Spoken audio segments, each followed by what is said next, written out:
নির্বাচনের পর ১ ঘন্টাও বেশি থাকতে চায় না অন্তর্বর্তী সরকার। প্রধান উপদেষ্টার প্রেস সচিব বলেন, সর্বোচ্চ ১০ দিনের মধ্যে নতুন সরকারকে দায়িত্ব বুঝিয়ে দেওয়া হবে।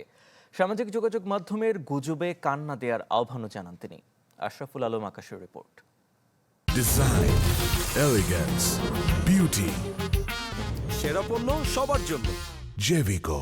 সশ্রদ্ধ চিত্তে শপথ গ্রহণ করিতেছি যে গণঅভ্যুত্থানের মধ্য দিয়ে গঠিত অন্তর্বর্তী সরকারের সামনে অন্যতম দায়িত্ব ছিল রাষ্ট্র সংস্কার ও একটি গ্রহণযোগ্য জাতীয় নির্বাচনের আয়োজন করা।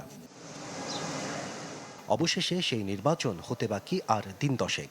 কিন্তু এর মাঝেও আলোচনা উঠেছে নির্বাচনের পরও আরও কিছুদিন থাকতে পারে অন্তর্বর্তী সরকার। এ প্রসঙ্গে সংবিধান বিশেষজ্ঞ বলছেন, আইনগতভাবে এর সুযোগ নেই। এই নির্বাচন সমাপ্ত হয়ে যাওয়ার পরে বিধি মোতাবেক পার্লামেন্ট গঠন হবে।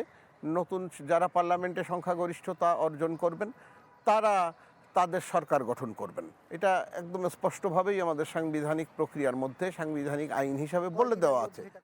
সরকারের অবস্থান পরিষ্কার করে প্রধান উপদেষ্টার প্রেস সচিব বলেন, নির্বাচনের পর 3 থেকে 10 দিনের মধ্যে নতুন সরকারকে দায়িত্ব বুঝিয়ে দিয়ে বিদায় নেবেন তারা। ঊর্ধ্বে 10 দিন, নিচে 3 দিনও হতে পারে, ইট ডিপেন্ডস।